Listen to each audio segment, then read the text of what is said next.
আউযু বিল্লাহি মিনাশ শাইতানির রাজিম। বিসমিল্লাহির রহমানির রহিম। পবিত্র ইনজিল কিতাব 30 সূরা আদম আয়াত 1। ক-খ-র পবিত্র মহিমান্বিত কিতাব যা সর্বশক্তিমান সৃষ্টিকর্তা আল্লাহর পক্ষ থেকে আগত লেখক ঈসা মসীহ। আদম সৃষ্টির উদ্দেশ্য আল্লাহ এক ও দ্বিতীয়, তিনি ছাড়া অন্য কোনো মাবুদ নেই। মসীহ ঈসা আল্লাহর প্রেরিত দূত। আল্লাহ পৃথিবী ও 7 আসমান জমিন ক্রীড়াচ্ছলে সৃষ্টি করেনি। মানবের উদ্দেশ্য রয়েছে, মহান আল্লাহেরও উদ্দেশ্য রয়েছে। দুনিয়ার জীবন আখিরাতের শস্যক্ষেত্র মাত্র। রুহুদের প্রতিযোগিতার ফলাফল অনুযায়ী প্রত্যেকের জায়গায় স্থাপন করা হয়েছে। এই কিতাব লেখার সময়কাল পৃথিবীর সময় 20 কোটি বছর থেকে 18 কোটি বছর পূর্বে। এটি হচ্ছে বরাত বা ইনজিল কিতাব, যা অসংখ্য মানব, জিন ও ফেরেশতাদের ভাগ্য নির্ধারণকারী। প্রায় 1000 কোটি বছর পূর্বে মসিহ ঈসাকে তৈরি করা হয় সেরা নক্ষত্রের 88% বিশুদ্ধ প্লাজমা থেকে। অতঃপর তাকে 400 কোটি বছর ধরে বিভিন্ন বিষয়ে জ্ঞান দেওয়া হয়। এর মধ্যে অন্যতম ছিল সেল ম্যাচুরেশন। একটি সেল 60টি ধাপ পেরিয়ে পূর্ণাঙ্গতা পাবে এবং এটা দিয়ে গ্র্যাভিটি স্তর সে তৈরি করবে। প্রাপ্তবয়স্ক 8টি 100% বিশুদ্ধ চার্জ জন্ম দিবে, 9টি ছোট চার্জ। প্রাপ্তবয়স্ক 8টি 88% বিশুদ্ধ চার্জ জন্ম দেবে, 8 থেকে 9টি ছোট চার্জ। প্রাপ্তবয়স্ক 8টি 55% বিশুদ্ধ চার্জ জন্ম দেবে, 4 থেকে 5টি ছোট চার্জ। অতঃপর তারা পূর্ণতার দিকে ধাবিত হবে। প্রথম ধাপ বা প্রথম আসমান বা শব্দ আসমান বা প্রতিরক্ষা আসমান গঠিত সদ্য জন্মানো পূর্ণতা 15%-এর নিচে। ক্রমান্বয়ে দ্বিতীয় ধাপ ও তৃতীয় ধাপ 30% ও 45% এবং চতুর্থ ধাপ ও পঞ্চম ধাপ 60% ও 75%, ষষ্ঠ ধাপ 90% এবং সপ্তম ধাপ প্রায় সবারই আয়ত্তের বাইরে। আল্লাহ অসীম, মহামহিম ও প্রজ্ঞাময়। সিজদা 3 বার।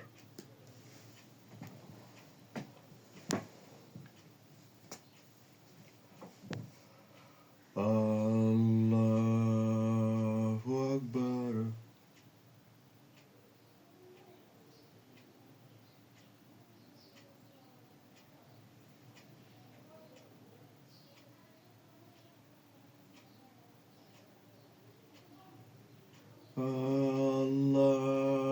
আল্লাহু আকবার।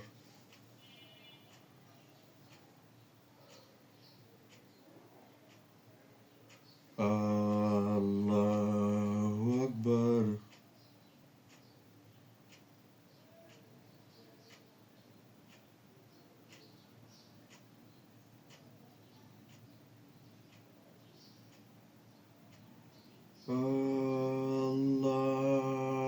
আল্লাহু আকবার।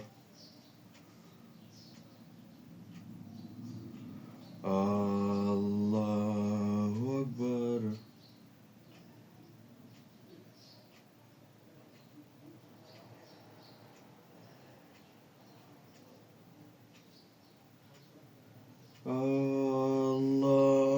আল্লাহু আকবার। সাদাকাল্লাহুল আযীম। বিসমিল্লাহির রহমানির রহিম। আল্লাহু আকবার, আল্লাহু আকবার, আল্লাহু আকবার।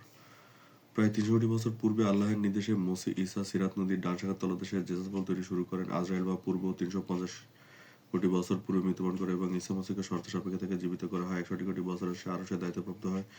প্রায় 18 কোটি বছরে জেরুজালেম তৈরি সমাপ্ত হয়। জিন জাতি 65% তৈরি। প্রায় 1 কোটি বছর পর তিনি নির্ধারণ করলেন এক নতুন প্রজাতির বান্দা সৃষ্টি করবেন, যারা হবে মাটি থেকে উদ্ভূত, যা প্রায় 55% এনার্জির পদার্থে তৈরি। প্রথম শ্রেণীর গড় আয়ু 1000 বছর, উচ্চতা 36 ফুট, সন্তান উৎপাদনের সক্ষম, তবে 100% বিশুদ্ধ পরিবেশে চিরজীবীর সন্তান উৎপাদনে অক্ষম। মসিহ ঈসা জিবরাইল ও মিকাইলদের বসতি ফকিরাট নামক জায়গাতে, যা প্রায় জান্নাতুল ফেরদাউসে 30% জায়গা নিয়ে অবস্থিত, যা প্রায় 3 লক্ষ সেরা নক্ষত্র পরিমাণ জায়গা নিয়ে গঠিত। কিয়ামত আসন্ন যাবে চোখের পলকে। কিয়ামত পরবর্তী সেখানে অসংখ্য ফেরেশতা, মানব ও জিনেদের বসতি হবে। বান্দারা চাইলে আল্লাহর ইচ্ছায় 2টি শরীর উপহার হিসাবে পাবে। জান্নাতের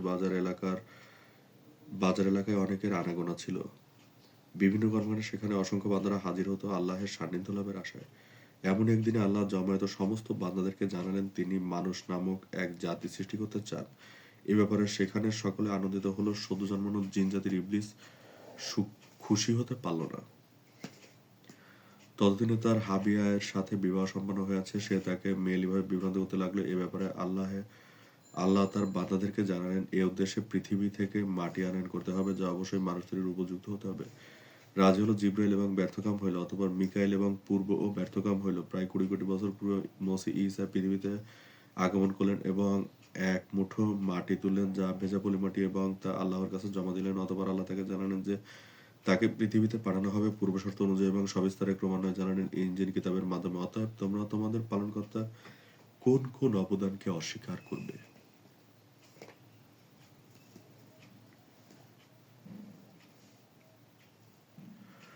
অতঃপর নির্দিষ্ট সময় এলে আল্লাহ সে মাটি থেকে দুটি শারীরিক অবয়ব তৈরি করলেন, একটি বেশ লম্বা চড়া ও শক্তপোক্ত গড়নের, অন্যটি স্বাভাবিক গোছে 36 ফুট। অন্যদিকে আল্লাহর হুকুমের জান্নাত জাহান্নাম ও হাশরের ময়দানের চূড়ান্ত সুশোভিতকরণ চলমান রয়েছে এবং মসিহ ঈসা শিরা নক্ষত্র থেকে শিরা নক্ষত্র, প্লাজমা ট্রান্সফার ও ইনজিল কিতাব লিখে চলেছেন। প্রায় 18 কোটি বছরের নির্দিষ্ট সময় ঈসা গোপনে তার রবের নিকট আগমন করলো। তার রবের নির্দেশে সে জেনারেশন রুমে গমন করলো এবং সুন্দর কোমল বিছানায় এসে ঘুমিয়ে গেল। প্রায় 88% তার 88% প্রোটনযুক্ত শরীর সেখানে অতি যত্নের সাথে সুরক্ষিত রয়েছে এবং তা তার মানব মৃত্যুর সাথে সাথে ফেরত দেওয়া হবে। দুর্দান্ত শক্তিশালী শরীর।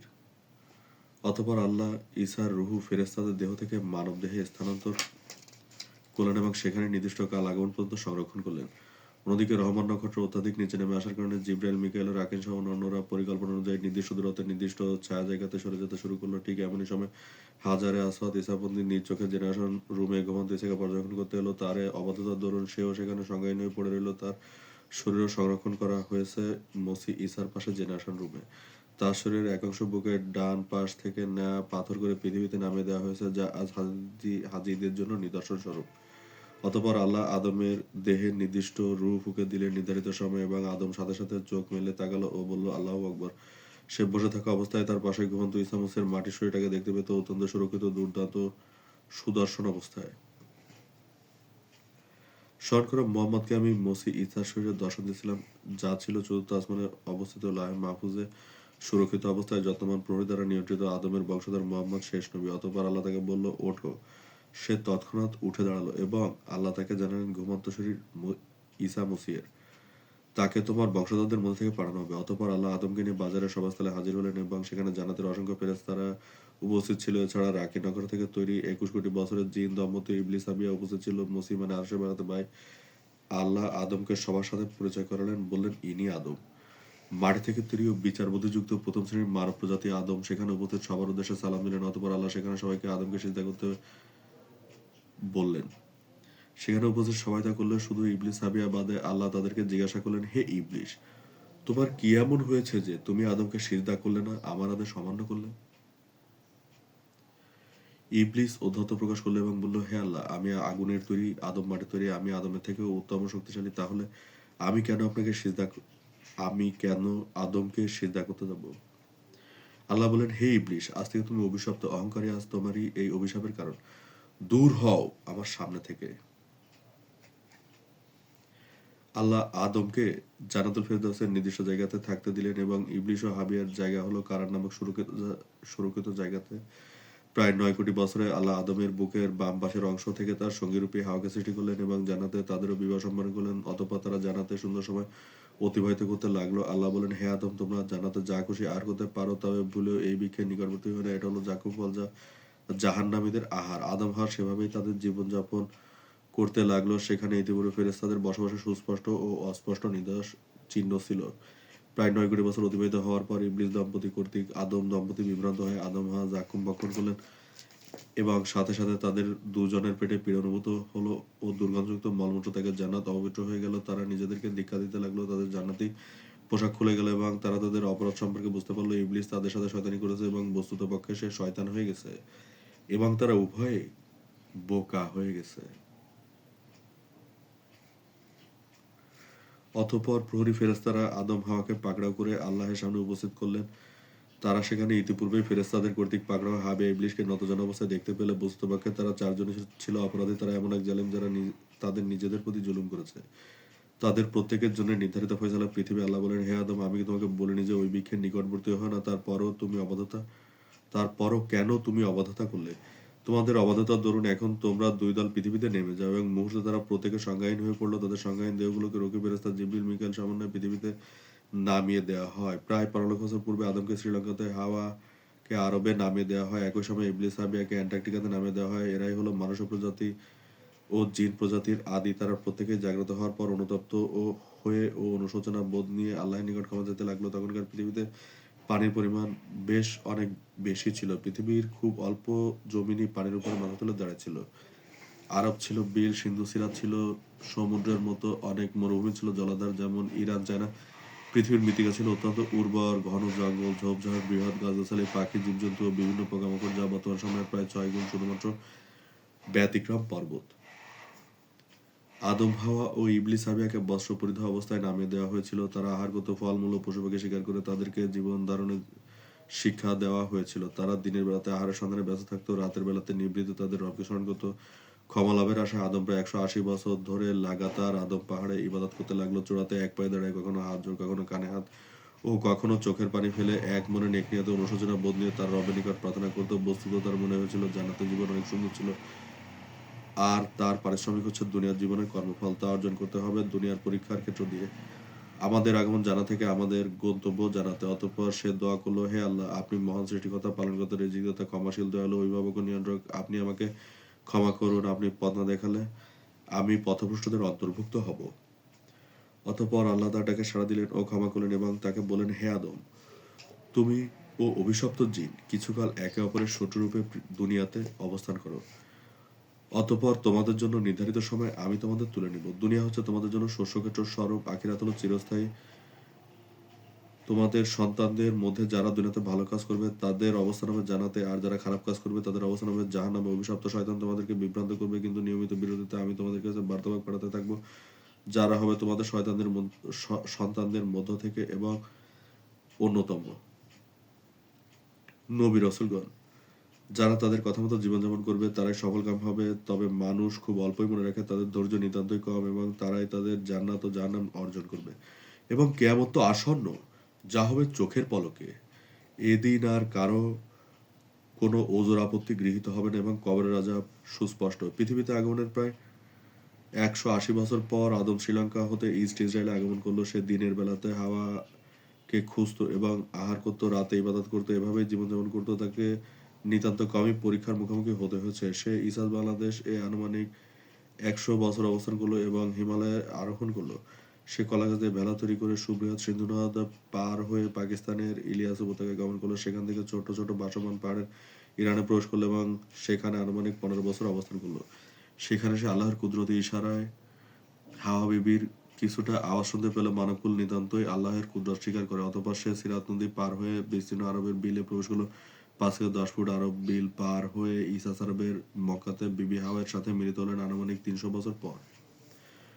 অতঃপর সেখানে কিছুকাল অতিবাহিত করার পর তাদের সন্তান সন্ততি সহ ইরাকের বালদ্রুজের আদম উপত্যকাতে বসতি স্থাপন করলো। আদম পরবর্তী নবীদের মধ্যে অন্যতম শীষ। তার আগমন আনুমানিক 14 লক্ষ বছর আগে। ঝর্ণাময় তুর্কিতে সিরাত নদীর গোড়াতে তার অবদান বৎস। খিজির বসতি পামির মালভূমি মধ্য এশিয়া। তার আগমন আনুমানিক 12 লক্ষ বছর আগে। তার অবদান পাথরে পাথরে ঘর্ষণের ফলে আগুনের উৎপাদন। সূর্যের কোনো সন্তান নেই এবং আল্লাহ কোনো সন্তান গ্রহণ করেননি বান্দা ব্যতীত। লোকমান, তার বসতি হিমালয়ের কোলে ইসাজ বাংলাদেশের আসামে। তার আগমন আনুমানিক 11 লক্ষ বছর আগে। তার অবদান হোমিওপ্যাথি। সে বিভিন্ন বৃক্ষ থেকে ঔষধ আহরণ করত এবং শল্য চিকিৎসা শুরু করেন। কেইন, তার বসতি হিমালয়ের অপর পার্শ্ব চায়না। তার আগমন আনুমানিক 10 বছর আগে। সে ছিল আল্লাহর মনোনীত দুর্দান্ত যোদ্ধা। আল্লাহর কুদরতির সাহায্যে সে কাফিরদের বিশাল বাহিনীকে পরাজিত করে এবং এক ঈশ্বরবাদ প্রতিষ্ঠা করে। ইদ্রিস, তার বসতি ছিল আল্পস পর্বতমালার অপর পার্শ্ব জার্মানিতে। তার আগমন আনুমানিক 9 লক্ষ বছর পূর্বে। তার অবদান লোহা আবিষ্কার, পাথর পুড়িয়ে লোহা তৈরি এবং তা থেকে তলোয়ার ও যুদ্ধ সরঞ্জাম তৈরি। আল্লাহর কুদরতির সাহায্যে সে কাফিরদের বিশাল বাহিনীকে পরাজিত করে এবং এক ঈশ্বরবাদ প্রতিষ্ঠা করে। অতএব তোমরা তোমাদের পালনকর্তার কোন কোন নিদর্শনকে অস্বীকার করবে? এর পরও কি তোমরা তোমাদের রবের ব্যাপারে মতভেদ করবে?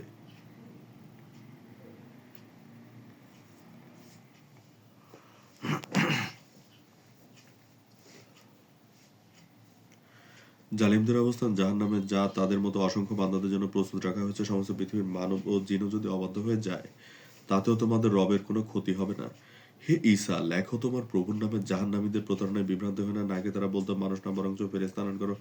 রাসূল হিসেবে নিশ্চয় আল্লাহ ন্যায় বিচারক এবং ন্যায় বিচারে গাফেল নয়। ভিক্টর পাভেল, তার বসতি ছিল বর্তমান রাশিয়ার কাজান শহরের জলাশয়ের নিকটবর্তী এলাকায়। তার আগমন আনুমানিক 8 লক্ষ বছর পূর্বে। তার অবদান ছিল ফার ও উলের তৈরি মোট 80 বছর।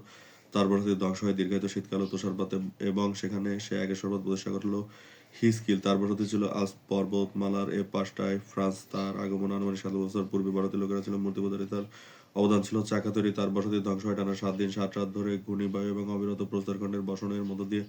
যার দেশ তার বছর ছিল বর্তমান স্পেনে আজ পর্বত শ্রেণীর অগ্রপ্রান্তে। তার আগমন আনুমানিক 4 বছর পূর্বে। তার অবদান রেশম সুতা। তার ভারতীয় লোকেরা ছিল মূর্তি পূজারী। তারা ধ্বংস হয় টানা 7 দিন 7 রাত ধরে অবাধ্য ঘূর্ণিবায়ু এবং অবিরত প্রস্তরখণ্ডের বর্ষণের মধ্য দিয়ে। জুলকিফল তার বসতি ছিল নর্ডিক পর্বতশ্রেণীর ডালে। তার আগমন আনুমানিক 3 বছর পূর্বে। বসতির লোকেরা ছিল মূর্তি পূজারী। তার অবদান ছিল সমুদ্রগামী শক্তিশালী বৃহৎ আকৃতির লোহার নৌকা নির্মাণ।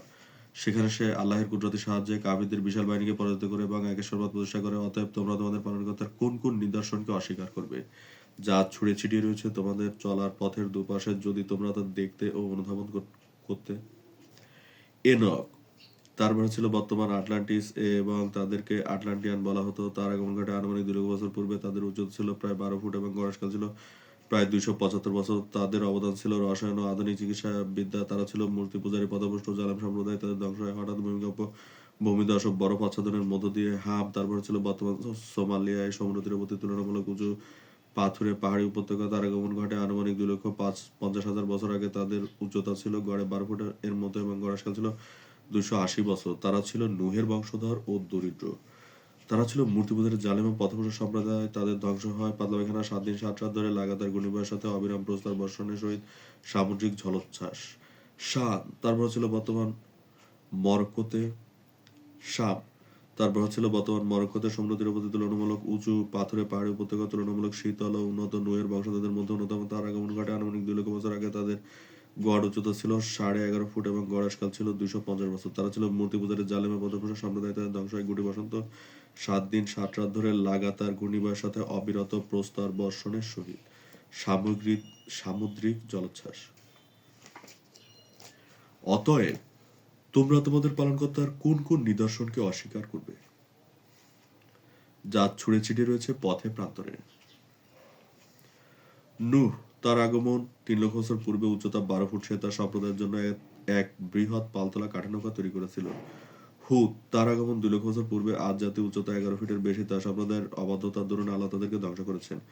সালেহ তার আগমন 1 লক্ষ বছর পূর্বে। সামুদ জাতি ইয়েমেন উচ্চতা 9 ফুট, গড়াসকাল 150 বছর। তার জালিম সম্প্রদায়কে আল্লাহ ধ্বংস করেছেন। শোয়াইব তার আগমন 50,000 বছর পূর্বে। মাদিয়ানবাসী আসহাবুল কাইফা উচ্চতা 8 ফুট, গড় আয়ু 125 বছর। তার সম্প্রদায়কেও আল্লাহ ধ্বংস করেছেন। আইয়ুব তার আগমন 25,000 বছর পূর্বে। সুদান উচ্চতা 7 ফুট, গড় আয়ু 120 বছর।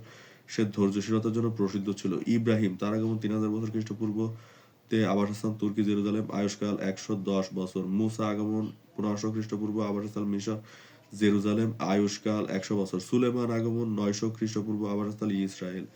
ঈসা মসি ঈসা 1 খ্রিস্টাব্দ। আবাসস্থল জেরুজালেম। মুহাম্মদ 570 খ্রিস্টাব্দ। আবাসস্থল মক্কা। ঈসা মসি ঈসা 1988 খ্রিস্টাব্দ। আবাসস্থল ফকিরহাট। মসি ঈসা প্রথম ওহী আল্লাহ কর্তৃক প্রেরিত জিবরাইলের মাধ্যমে। ঈসা আতুল বাইতুল নূর জামে মসজিদের উপরের কক্ষে, মিরপুর, ঢাকা। হে মুমিন বান্দাগণ, তোমরা প্রস্তুত হও, কিয়ামত আসন্ন, যা হবে চোখের পলকে। আল্লাহ অঙ্গীকার পূরণে তৎপর। আল্লাহ মহাজ্ঞানী ও প্রজ্ঞাময়। অতঃপর 10 দিনে উত্থান ও 10 দিনে হাসর ময়দানে গমন এবং জান্নাত জাহান্নাম চিরজীবন। জান্নাতুল আদন হচ্ছে আদমদের জন্য আল্লাহ কর্তৃক প্রতিশ্রুত ও উপহার স্বরূপ। আল্লাহ এক অদ্বিতীয়, তিনি ছাড়া কোনো মাবুদ নেই। সাদাকাল্লাহুল আলিয়্যুল আযীম।